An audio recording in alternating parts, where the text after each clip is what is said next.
पाठशाला में अगली क्लास जिसमें आज आपको दिखाने जा रहा हूं, राजधानी दिल्ली में संसद के पास साधु संतों पर गोली क्यों चली थी, इंदिरा राज में हिंदुओं के नरसंहार का सच क्या है, आज ही के दिन 59 साल पहले क्यों छलनी कर दिया गया था साधु संतों का सीना, सबसे भयावह कांड का चैप्टर आज आपके सामने खोलने जा रहा हूं।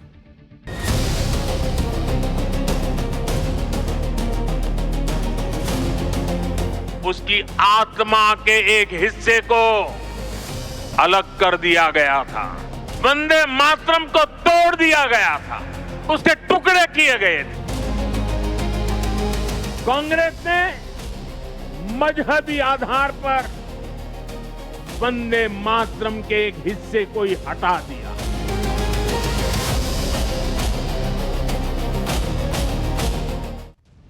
आज वंदे मातरम की खूब चर्चा हो रही है। यह भी बात उठ रही है कि वंदे मातरम गीत को कांग्रेस ने तोड़ा क्यों, वंदे मातरम के अहम हिस्से हटा क्यों दिए गए।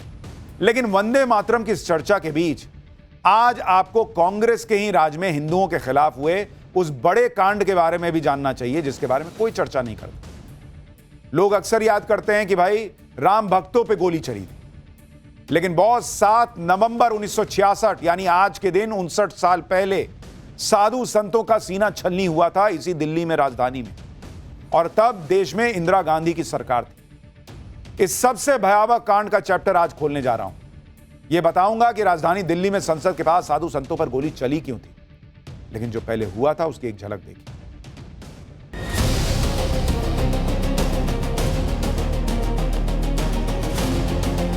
उसकी आत्मा के एक हिस्से को अलग कर दिया गया था, वंदे मातरम को तोड़ दिया गया था, उसके टुकड़े किए गए थे। कांग्रेस ने मजहबी आधार पर वंदे मातरम के एक हिस्से को ही हटा दिया।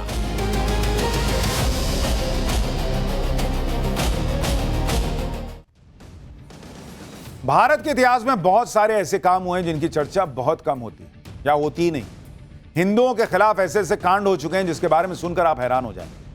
और ऐसा ही एक कांड आज से 59 साल पहले 7 नवंबर 1966 को इंदिरा गांधी के राज में हुआ था, जिसने पूरे देश को हिलाकर रख दिया था। लेकिन तब सोशल मीडिया का वैसा दौर नहीं था और की खबरें जो हैं वो पूरी तरह से फैलती, और फिर बाद में तो कालीन के नीचे चला गया मामला।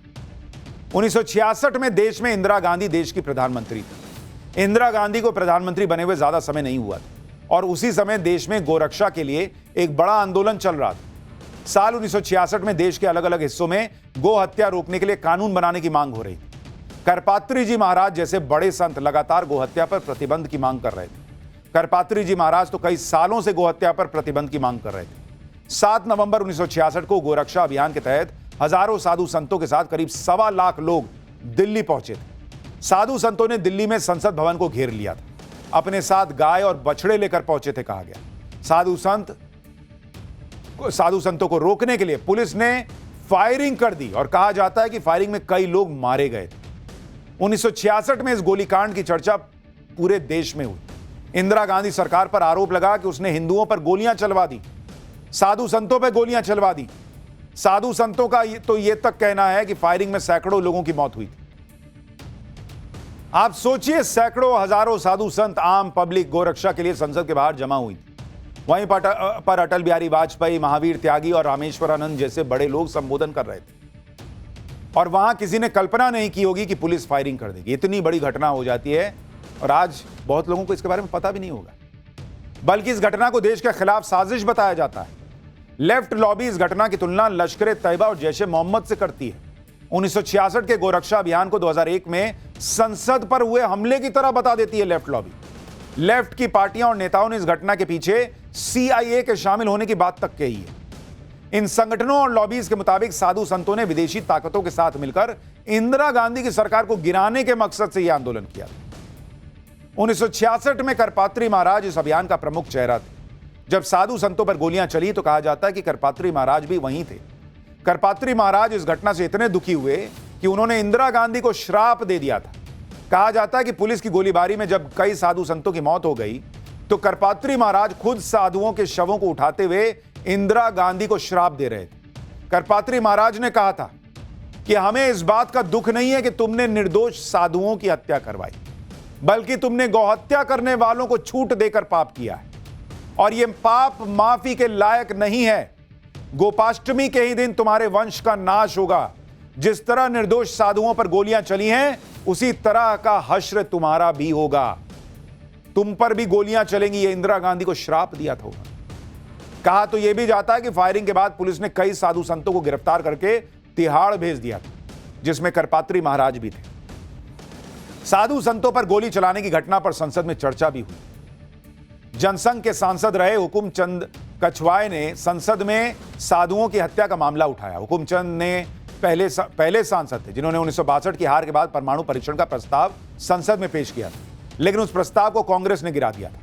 हुकुमचंद कछवाए ने कहा कि पूरे देश में गौहत्या के खिलाफ एक जनभावना बन रही है, इसे बड़ा कलंक माना जाता और इसी को रोकने के लिए साधु संत कानून की मांग कर रहे थे। हुकुमचंद कछवाए ने कहा कि इस प्रदर्शन को फेल करने की योजना पहले से बन रही थी।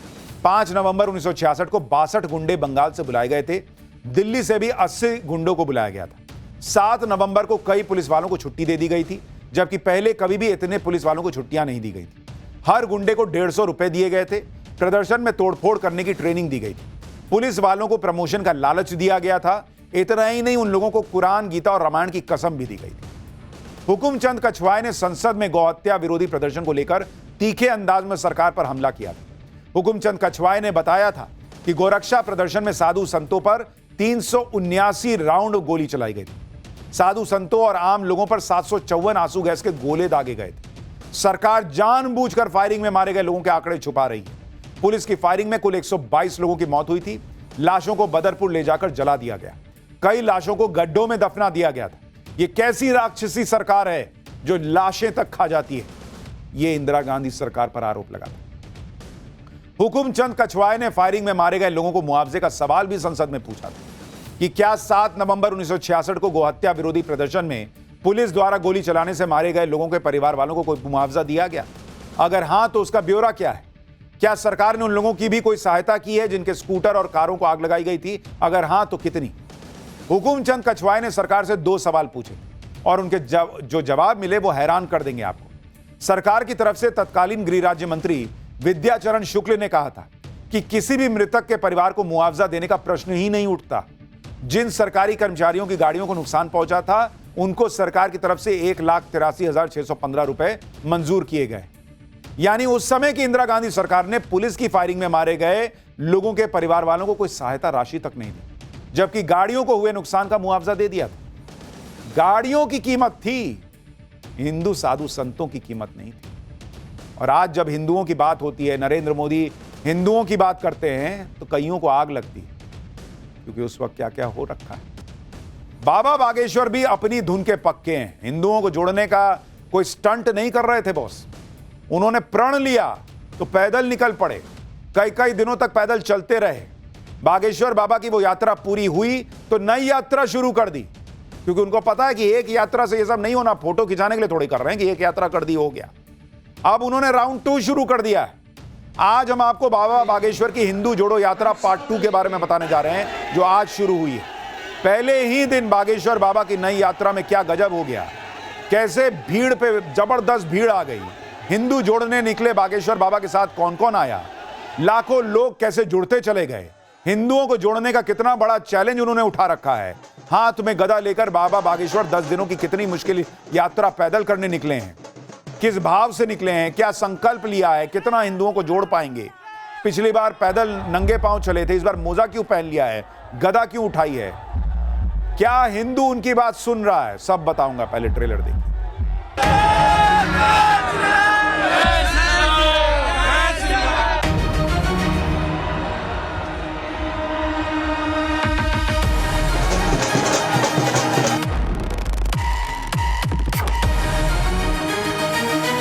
राष्ट्रवाद को सुन करके राष्ट्रवाद को बढ़ावा देने की है, धर्म विरोधी और देश को बिगाड़ने वालों की ठटरी भरेगी। देश में रहने वाला प्रत्येक व्यक्ति सनातनी है, जो सनातनी नहीं है वो तनातनी है। जब तक बेधर्मी भारत से भाग नहीं जाएंगे, तब तक हम बागेश्वर बालाजी सरकार के साथ में हैं। हम कोई पंजाबी नहीं है, ब्राह्मण नहीं है, हम केवल सनातनी है, सच्चे सनातनी है। इस यात्रा से सनातन जी महाराज का को बल मिलेगा, हिंदू राष्ट्र के निर्माण में सहयोग मिलेगा। छुआछूत की करो विदाई, हम सब हिंदू। छुआछूत की करो विदाई, हम सब हिंदू। बाबा बागेश्वर जो काम करने निकल पड़े हैं वो आसान काम नहीं है बॉस, क्योंकि जैसे ही कोई हिंदू एकता की बात करता है, जातिवाद खत्म करने की बात करता है, वैसे ही वो टारगेट हो जाता है। हिंदू जातियों में ही बटा रहे, इसी में कई लोगों को अपना फायदा दिखता है, पॉलिटिकल लोगों को ज्यादा। लेकिन बाबा बागेश्वर ने इसी स्थिति को खुला चैलेंज दे रखा है। एक यात्रा वो पहले निकाल चुके, दूसरी यात्रा उन्होंने आज शुरू करी, और आज जो यात्रा शुरू हुई उसकी तस्वीरों ने हैरान कर दिया। आपको एक एक तस्वीर पहले दिखाता हूं। बागेश्वर बाबा की यात्रा में शामिल होने के लिए देश के कोने कोने से सनातनी आज दिल्ली के छतरपुर पहुंचे। सनातन की धर्म ध्वजा के साथ, जयकारों के साथ सारे सनातनी बाबा बागेश्वर की इस यात्रा में शामिल हुए। भीड़ ऐसी उमड़ी कि लोगों के लिए जगह कम पड़ गई। जिसको जहां जगह मिली वो वहीं से बाबा बागेश्वर की एक झलक पाने के लिए बेताब दिखा।